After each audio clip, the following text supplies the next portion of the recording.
প্রথমবার কেমন মনে হইতাছে? ভালো। ভালো। তো ভোট কিসের জন্য দিতে আসছো?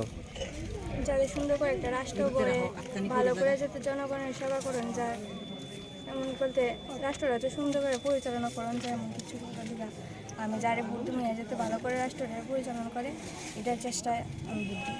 ঠিক আছে, ধন্যবাদ। আমার নাম হলো জ্যোতিষ জুটিস কি? জ্যোতিষ দেব। জুটিস দেব। আজকে যে ভোট দিতে আইছেন, কয়টার সময় আইছেন ভোট দিতে? কয়টার সময় আইছেন? আটটার সময়। 8টা। অনেকক্ষণ হয়েছে ভোটে যে দাঁড়ায় রয়েছেন? হ্যাঁ।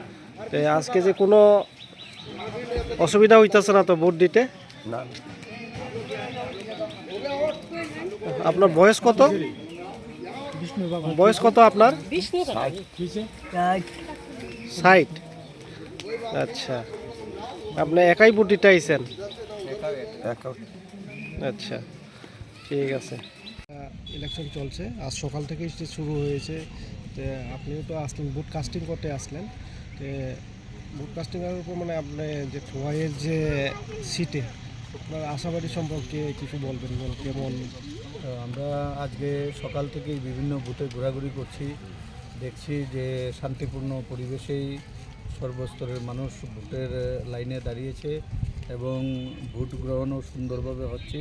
কিছু কিছু জায়গায় ভোটিং মেশিনে কিছু সমস্যা হয়েছিল, সেগুলি দ্রুততার সঙ্গে সমাধান করা হয়েছে। ভোটিং মেশিন ডিস্টার্ব করেছিল, সেগুলি পরবর্তী সময়ে ইঞ্জিনিয়াররা এসে ঠিক করে দিয়েছে। তো আজকে শান্তিপূর্ণভাবে ভোট হচ্ছে এবং আমি বিশ্বাস করি আমাদের জয় সুনিশ্চিত। ত্রিপুরাতে এবার আরও বেশি আসন নিয়ে ভারতীয় জনতা পার্টির সরকার আসবে এবং খোয়াই সিটও আমরা ব্যাপক ভোটের ব্যবধানে আমরা জয়যুক্ত হব, এটা নিশ্চিত।